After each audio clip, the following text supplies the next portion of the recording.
आइए हम लोग वचन में जाएंगे।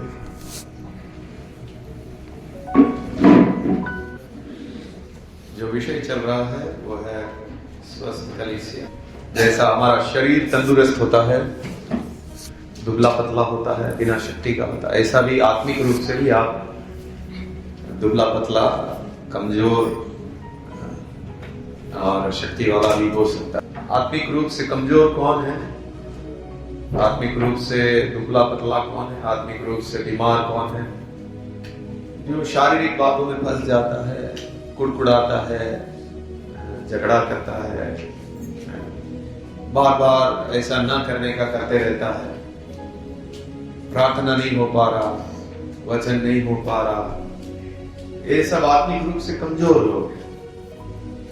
लेकिन जो लगातार प्रार्थना कर पा रहा है, जो भी शारीरिक बातें आती है उसको हरा पाता है, आत्मिक रूप से मजबूत है, शैतान जो भी परीक्षाएं लेकर आता है वो परीक्षा में खड़ा रह पाता है, उस शैतान की युक्तियों को हरा पाता है, वो आत्मिक रूप से मजबूत है।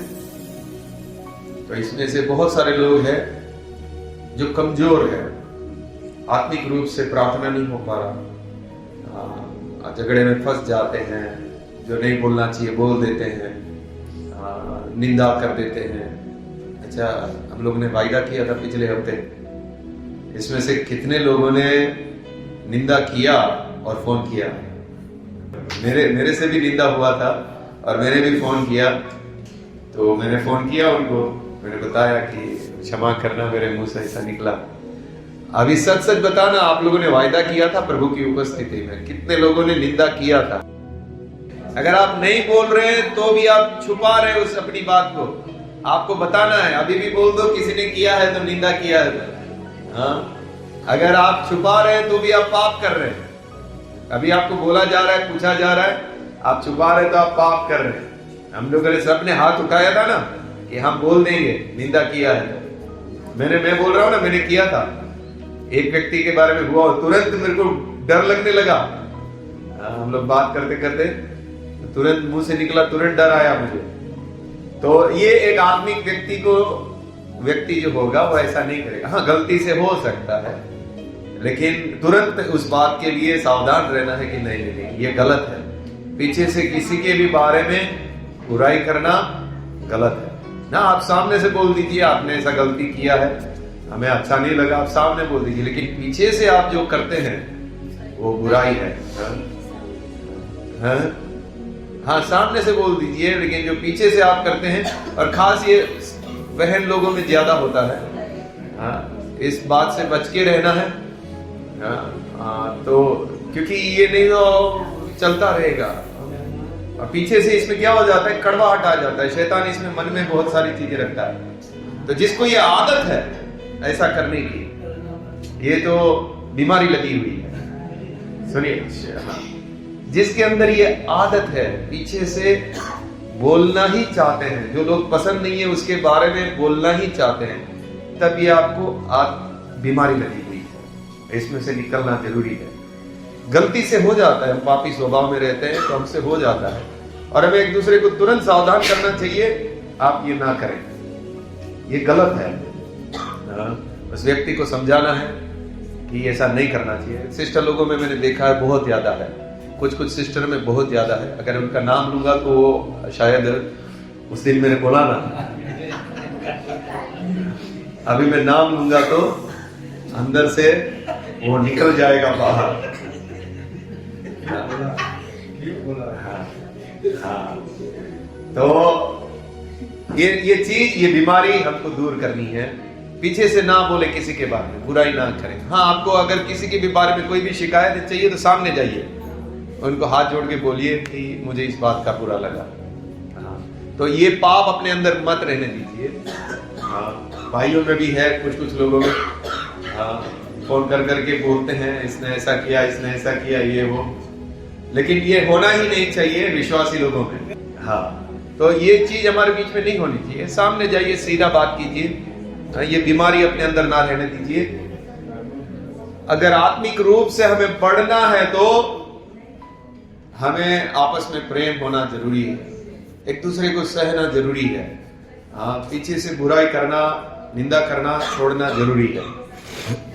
हाँ जी, आगे भी कौन लोग बुराई करेंगे तो फोन करेंगे, आगे भी हाथ उठा लीजिए।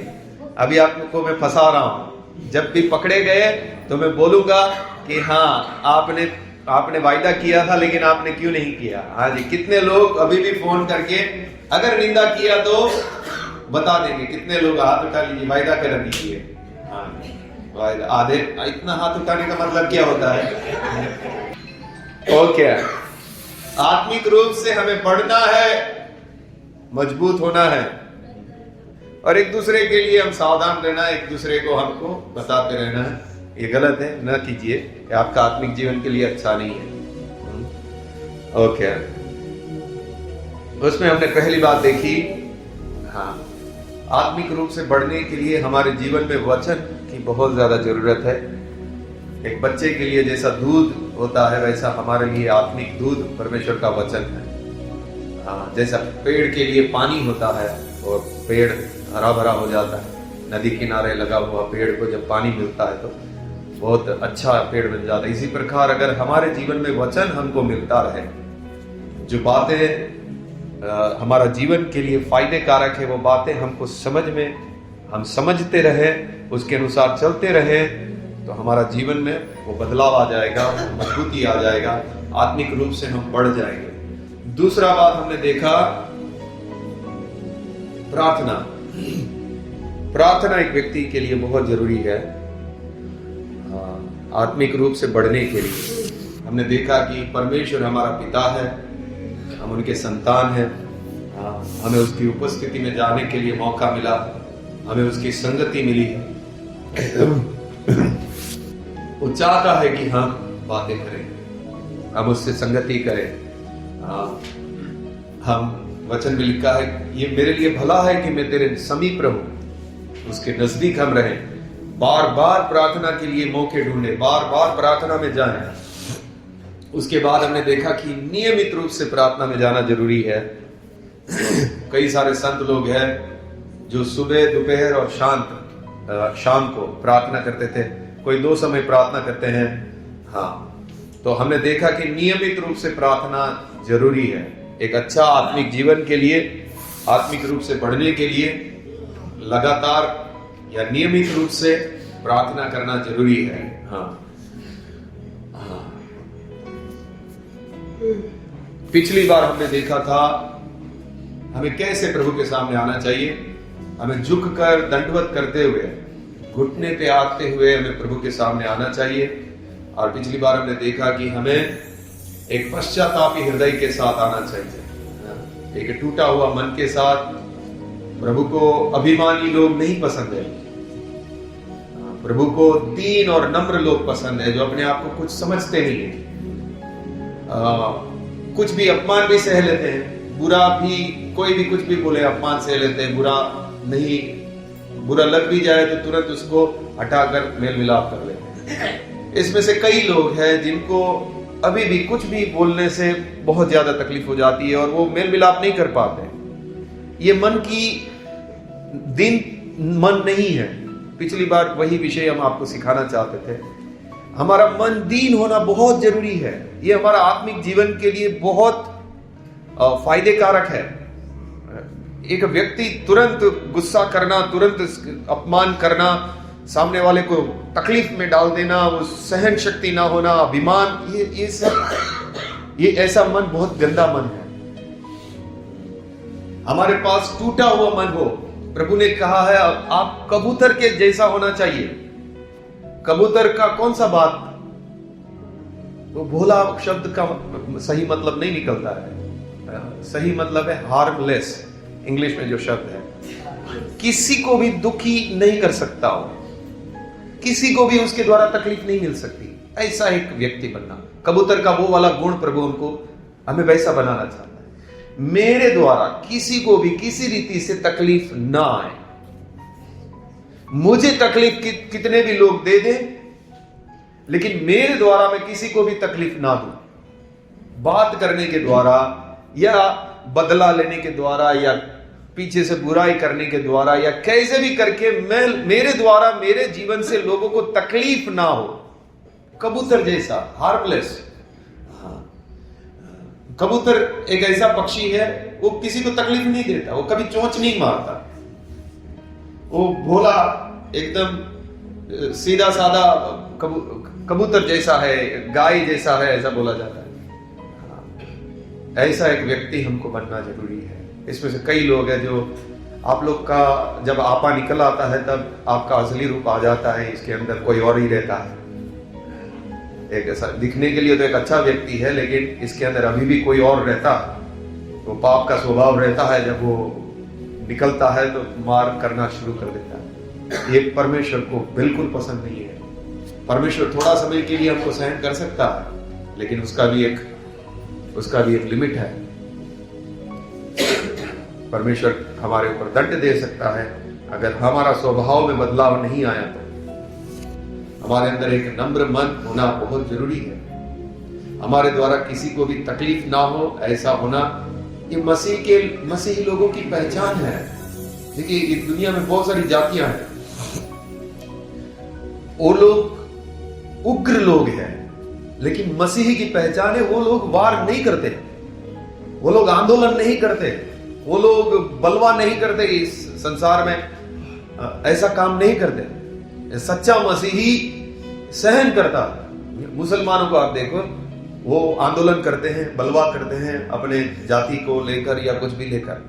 हिंदू लोग करते हैं, लेकिन मसीह की पहचान है वो हानिकारक प्राणी नहीं है, वो तकलीफ देने वाला प्राणी नहीं है।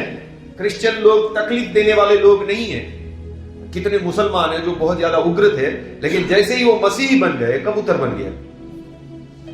लेकिन हम अगर मसीही बोलकर कबूतर के अलावा कुछ और है, तो ये बहुत तकलीफ वाली बात है। हमें उस बात के लिए प्रार्थना करनी चाहिए, हमें टूट कर रोना चाहिए, प्रभु मेरे अंदर ऐसा स्वभाव है, मुझे इसमें से निकालो। बहुत जरूरी है कि हमारे अंदर ये नम्रता और दीनता है,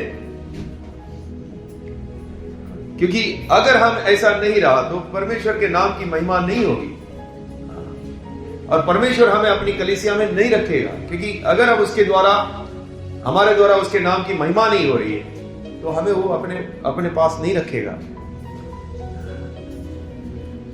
एक नम्र और दीन मन हमारे अंदर होना जरूरी है।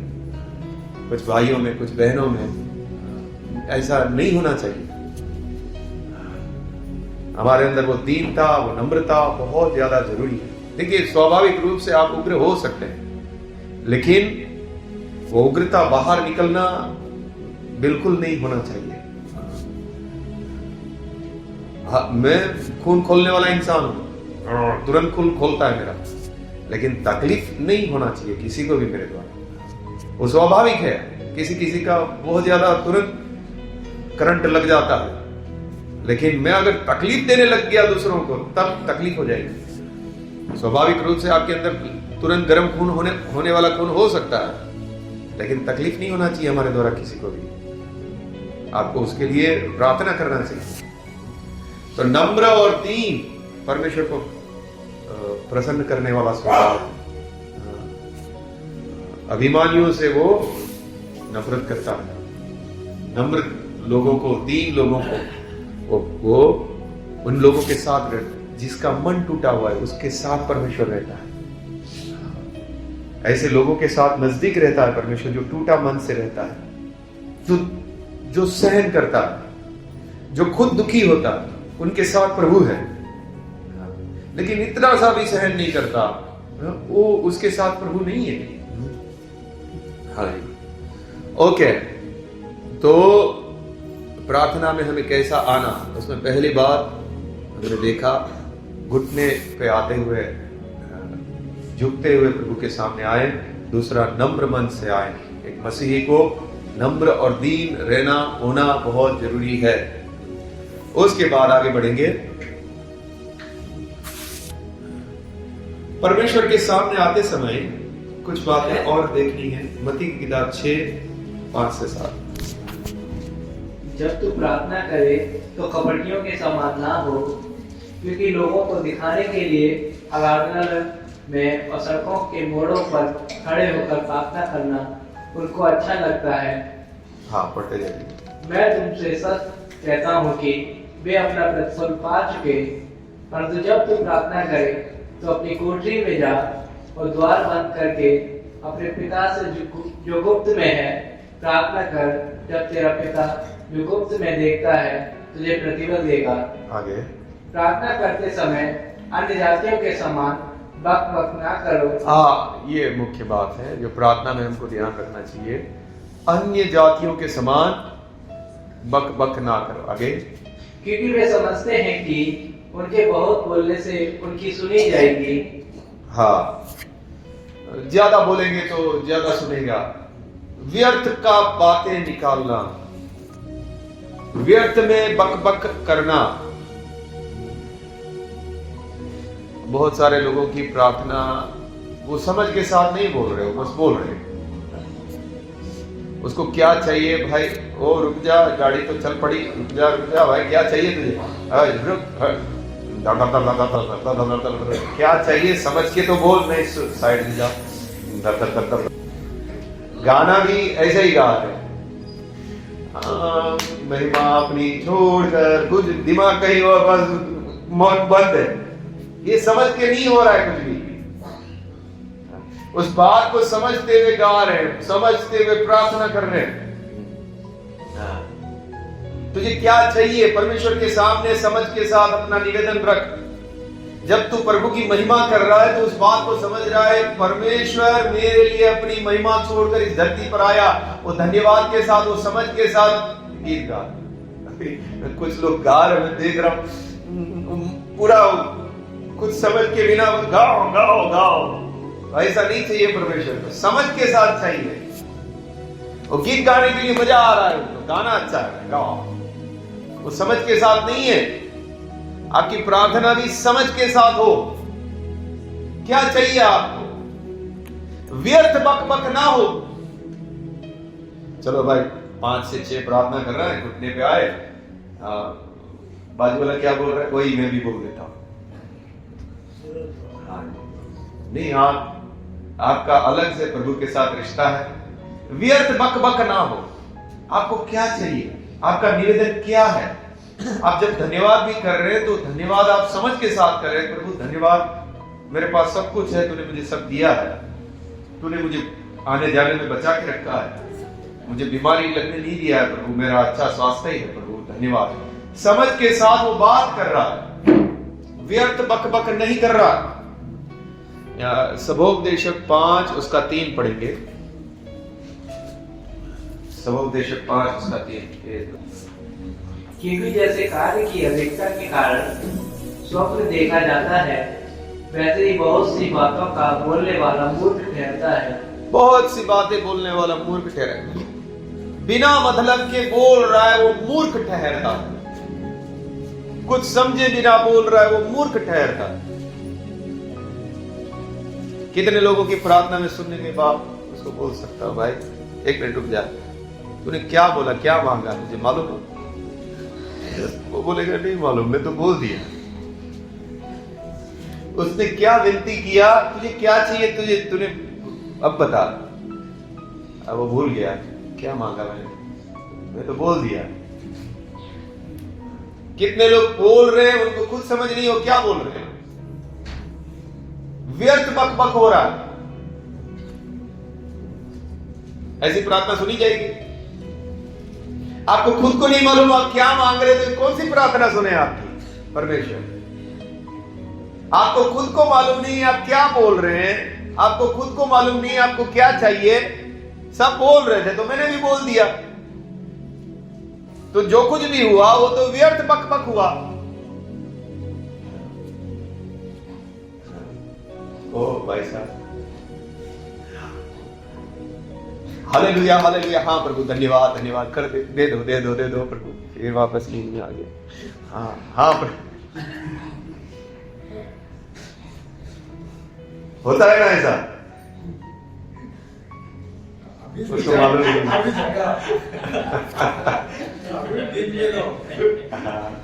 इसमें कई लोगों का हाल ऐसा है, थोड़ा देर आराम दे देता हूं दिमाग को, करो तुम लोग। हाँ, फिर उठूंगा, वापस कुछ बोलूंगा, वापस धीरे से सो जाऊंगा। ऐसा चलता रहता है। क्या चल रहा है? क्या चल रहा है? ये क्या चल रहा है? प्रार्थना चल रहा है, व्यर्थ बक चल रहा है। प्रार्थना में आप व्यवस्थित रूप से तैयारी के साथ परमेश्वर के सामने आते हैं, आपके जो निवेदन है आप प्रभु के सामने समझ के साथ रखते हैं, वो प्रार्थना है। आपने विश्वास के साथ, प्रभु ये मेरी प्रार्थना है, प्रभु इन सब बातों के लिए मुझे सहायता की जरूरत है, इन सब बातों में मैं कमजोर हूं, इन सब बातों में मुझे आप मदद करो प्रभु, ऐसा आप सहायता करो प्रभु।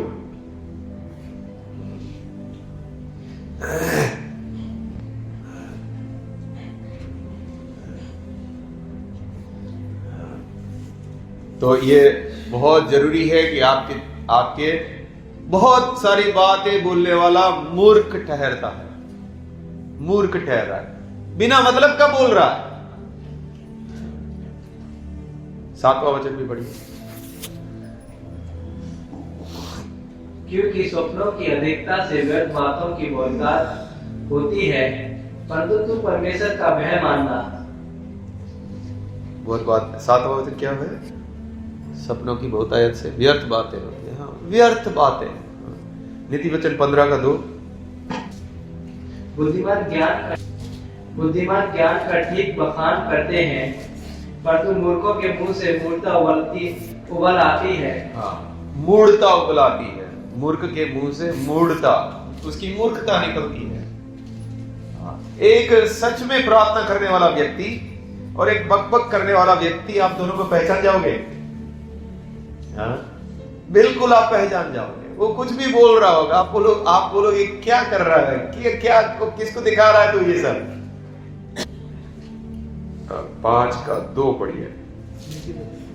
नहीं, उसमें ही सबोपदेशक। हाँ सॉरी, सबोपदेशक 5 का 2। देखिए कैसे प्रार्थना करनी चाहिए। इसमें किसी की प्रार्थना बहुत अच्छी है, बहुत अच्छी है। वो लोग समझ के साथ बोलते हैं। अभी किसी ने प्रार्थना किया, अभी मेरे को आज ही था या कल था शायद, परमेश्वर तेरे आत्मा को बचा ले। मैं सुन रहा हूं, मैं बोला क्या बोल रहा है? परमेश्वर तेरे आत्मा को बचा ले। उसने समझ के बिना बोल दिया, परमेश्वर आत्माओं को बचाइए के बदले परमेश्वर तेरे आत्मा को बचा ले। वो बस अपना जोश में निकलते जा रहा है। हाँ, फिर आगे। हाँ, बड़ी 5 करो। बातें करने में उतावली ना करना और ना अपने मन से कोई बात उतावली में परमेश्वर के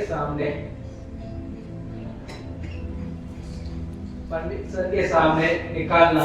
हाँ, बातें करने में उतावली ना करना। हाँ, और ना अपने मन से कोई बात उतावली से परमेश्वर के सामने निकालना। परमेश्वर के सामने तू जब खड़ा है, तब प्रार्थना में आया है, तब जोश में कुछ भी नहीं बोल देना।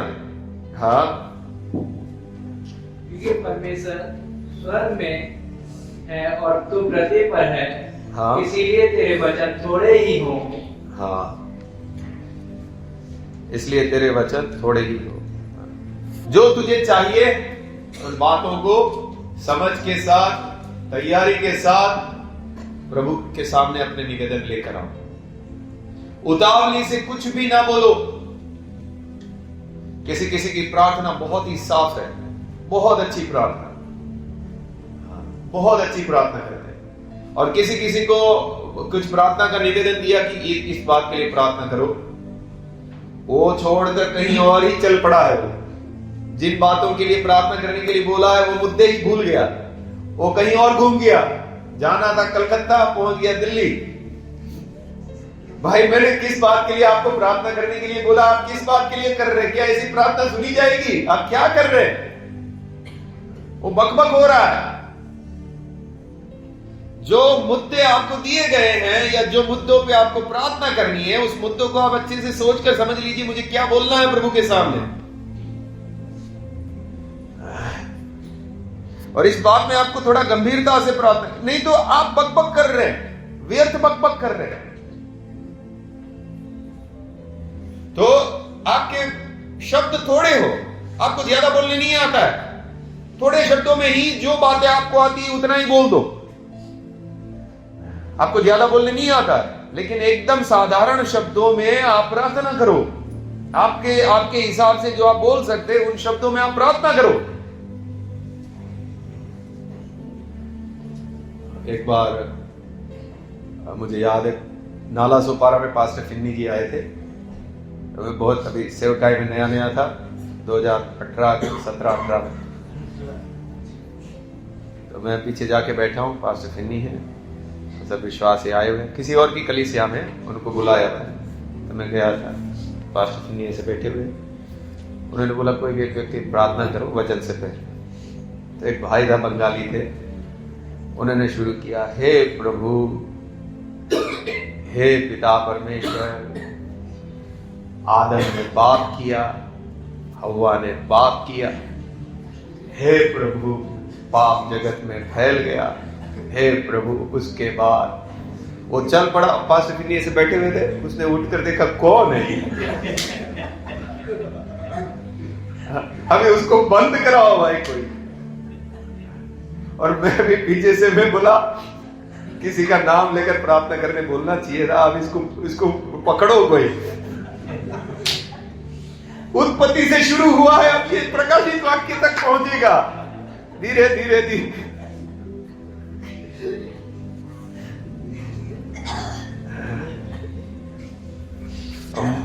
एक तो कई बार तो समय थोड़ा होता है, किसी को प्रार्थना करने बोला, वो भाई साहब कहाँ चल पड़ा है, उसको पकड़ना है, भाई रुक। तो व्यर्थ बक ना हो, मुख्य बात यह है, आपको जो निवेदन आपके हैं प्रभु के सामने लाने हैं। आपके शब्द थोड़े ही हो, ज्यादा बोलने की जरूरत नहीं है। आपको क्या चाहिए? विश्वास के द्वारा परमेश्वर के सामने आपके निवेदन आपको लाने हैं। कुछ लोगों की प्रार्थना बहुत अद्भुत होती है। गुजरात में एक सिस्टर है, उसकी प्रार्थना आप सुनो, उसके एक एक शब्द आप सुनो, अद्भुत निकलता है। मेरे से इतनी अच्छी प्रार्थना नहीं होती, ऐसे शब्द है उसके, इतना अद्भुत रीति से प्रार्थना करते। कितने सारे लोगों की प्रार्थना बहुत अच्छी है, उनके शब्द जो है, जिन बातों के लिए उनको प्रार्थना करनी है, जो चाहिए उनको मालूम है, क्लियर है, वो मानते हैं, ये हमारे जीवन में करो, ये आप कीजिए बेटा, आप उसमें प्रभु का धन्यवाद भी हो रहा है, साथ में उसकी लंबी प्रार्थना का गलती नहीं है, व्यर्थ बातों का गलती है। व्यर्थ बातें नहीं बोलना है। हो सकता है आप लंबी प्रार्थना कर रही है, लेकिन हर एक बात जो सही है उस प्रकार से आपके मुंह से निकल रही है। धन्यवाद भी आप उस प्रकार से निकालते हैं। बीच में वो एक भाई था, वो धन्यवाद करता था खाने पीने के लिए, सब प्रभु आपको दिया उसके लिए धन्यवाद करो। वो बोलता था, प्रभु धन्यवाद भिंडी के लिए, धन्यवाद। बोला ये सब भाजी का नाम देगा क्या? तो ये सब व्यर्थ बातें हैं, जो व्यवहारिक है, जो बातों के लिए धन्यवाद करने। प्रभु आपने हमारे को भोजन दिया है हमारी थाली में, इसके लिए आपका धन्यवाद। पानी की हमको सुविधा करके दिया। तो ये एक व्यवहारिक बात है, जो बातें आपको समझ कर करना चाहिए। व्यर्थ बातें ना हो उसमें, आपको समझ के आप परमेश्वर के सामने खड़े हैं। हाँ जी। तो कुछ भी ना बोले प्रार्थना में। देखिए, आप जितना प्रभु में बढ़ते जा रहे हैं उतना आप वचन सीखते हैं, तो वचन को उपयोग करते हुए आपको प्रभु के सामने प्रार्थना करना चाहिए। धन्यवाद प्रभु, आपने अपने पुत्र को भेजा, अगर वो ना आता तो हम पाप में, हमारे पापों में रहते। धन्यवाद प्रभु, आपने कलीसिया दिया है, इतना अच्छे से वचन हमको सिखाया जाता है, बातों को समझते हुए वचन को। धन्यवाद, तेरे पुत्र ने हमारे पाप अपने ऊपर उठाए प्रभु, वो पाप बना, हम धर्मी बने प्रभु। धन्यवाद करते हैं, अब तेरे सामने हम धर्मी हैं। वचन को समझते हुए वचन के आधार पे सब बातें अपनी रख रहे, कितना सुंदर लगता है मालूम है। जो वचन का उपयोग कर करके प्रभु के सामने अपने प्रार्थना निवेदन रखता है, वो खरा धन्यवाद प्रभु को देता, हर बात को समझकर धन्यवाद करता है, कितना अद्भुत लगता है। हाँ जी। ओके, तो व्यर्थ बकबक ना हो हमारे जीवन में, उतावली से कुछ भी ना बोले। हाँ, ओके, आगे बढ़ेंगे। दूसरा बात, आगे बढ़ते हैं। मत्ती की किताब उसका 7 और 8।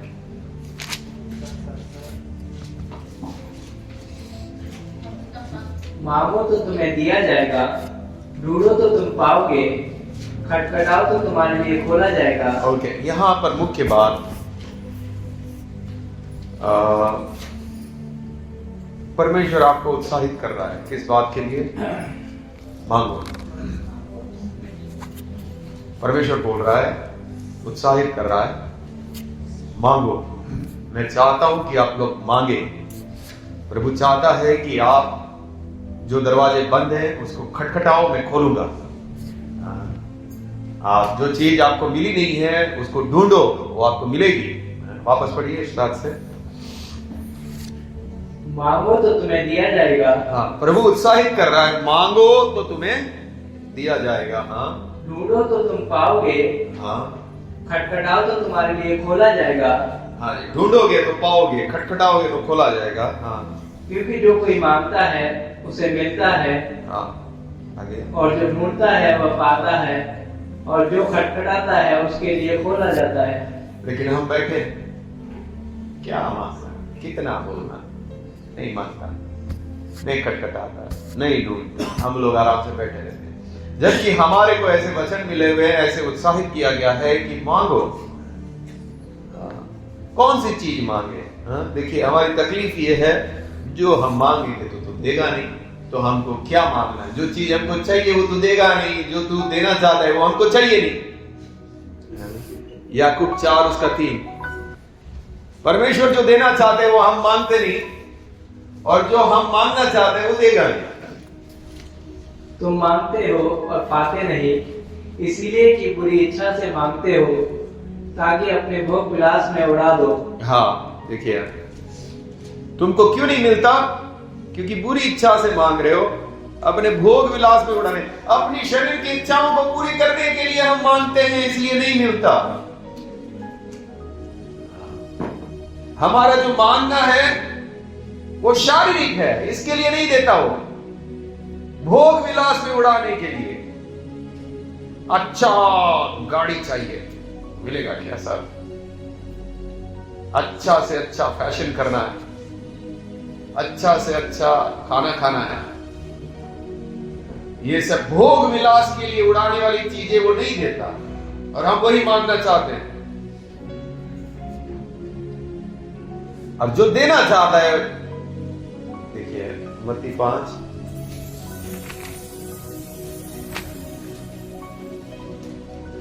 उसका 6।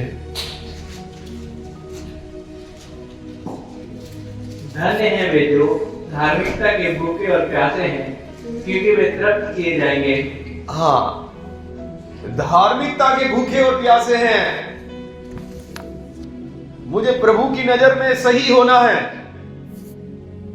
मेरे जीवन में ये कमी है, उसके लिए मैं प्रार्थना करूं। मेरे अंदर बहुत ज्यादा गुस्सा है, प्रभु मुझे इसमें से छुड़ा। वो देना चाहता है, देना चाहता है, लेकिन एक बार में मांगने से दे देगा तो मांग लेंगे।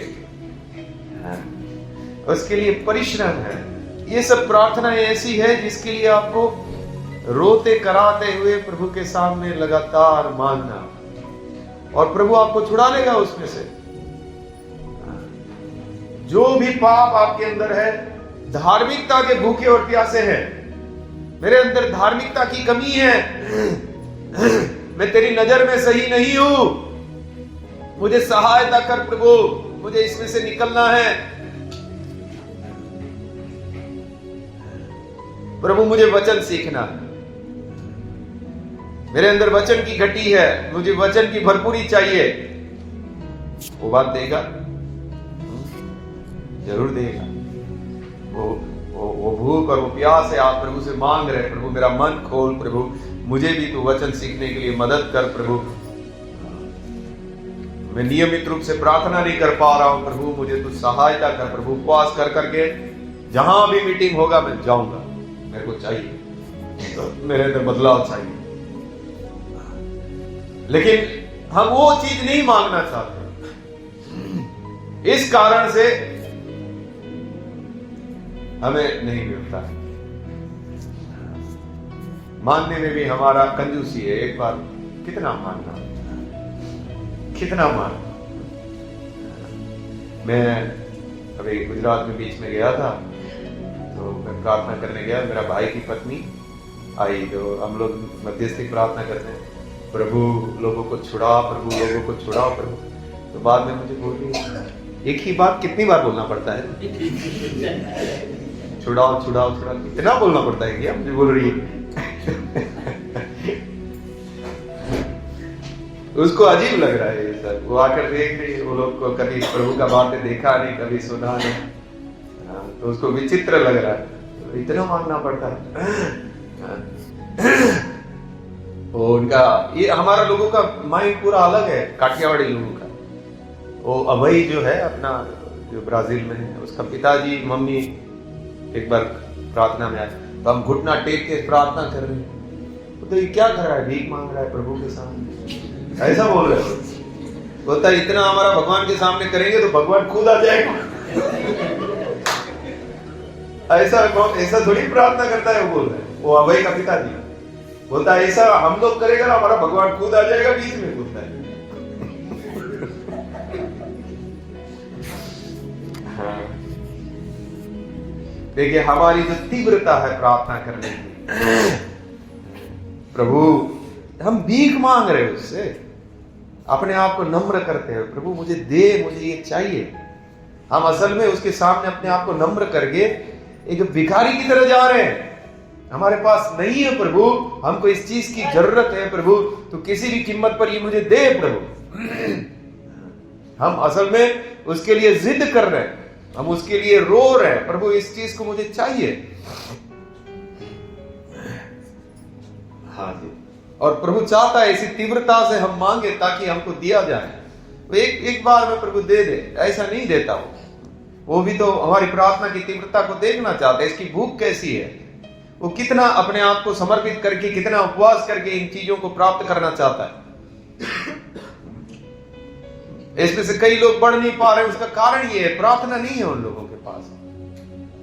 प्रार्थना के साथ साथ में जो करना चाहिए वो नहीं है। अभी बढ़ना चाहते हैं लेकिन प्रार्थना दूर होगी तो उसको छोड़ देंगे, कुछ काम आ गया तो उसको छोड़ देंगे, तो फिर आप नहीं बढ़ पाएंगे। ऐसे ही फ्री में मिल रहा है तो चाहिए, कुछ करके या शक्ति लगा के या सब कुछ थोड़ा सा परेशान होकर भी अगर मिल रहा है तो नहीं चाहिए।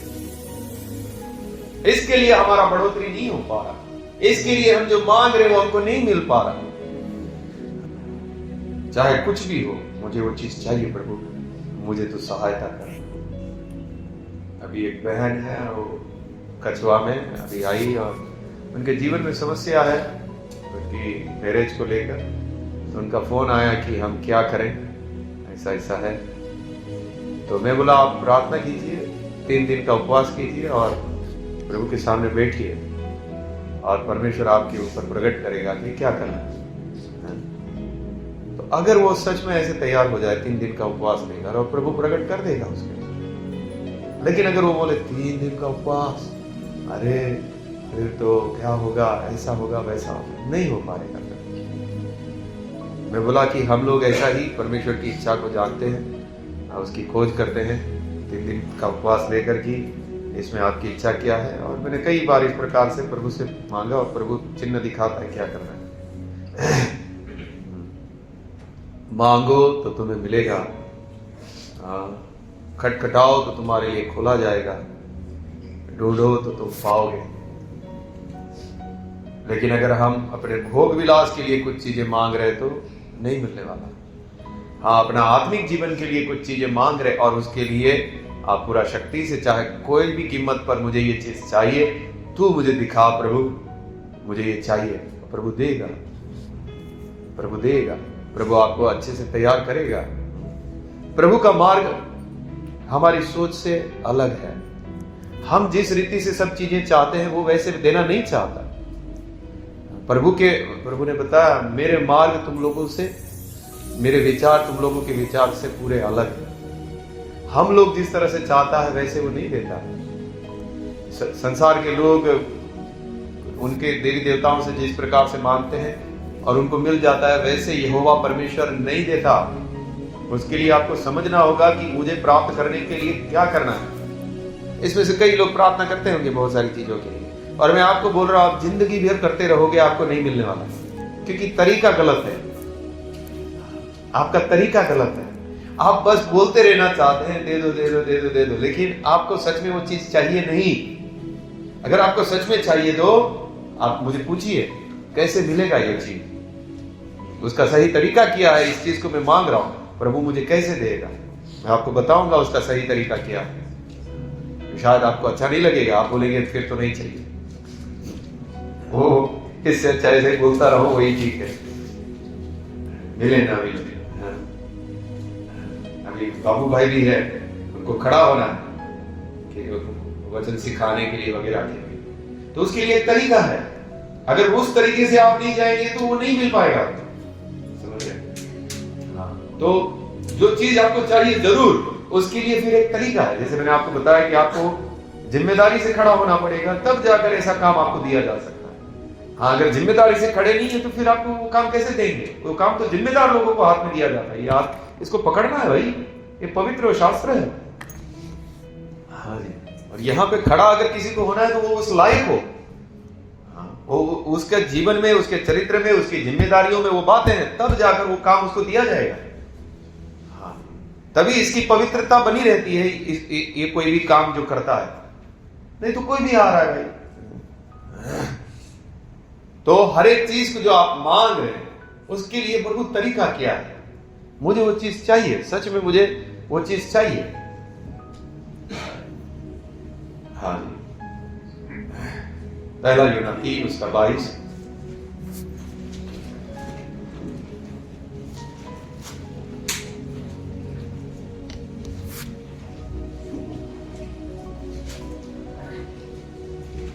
और जो कुछ हम मांगते हैं वह हमें उससे मिलता है। ओके, जो कुछ हम मांगते हैं उससे मिलता है। आगे, क्योंकि हम उसकी आज्ञाओं को मानते हैं। क्यों मिलता है? क्योंकि हम उसकी आज्ञाओं को मानते हैं। आज्ञाओं को मानने वालों को मिलेगा। आगे, और जो उसे भाता है वही करते हैं। जो परमेश्वर को अच्छा लगता है वही करते हैं, तो हमारी प्रार्थनाओं का उत्तर हमें जरूर देगा। जो उसको अच्छा लगता है वो हम करते हैं, उसकी आज्ञाओं को मानते हैं, तब जाकर वो हमें जो हमें चाहिए वो देगा।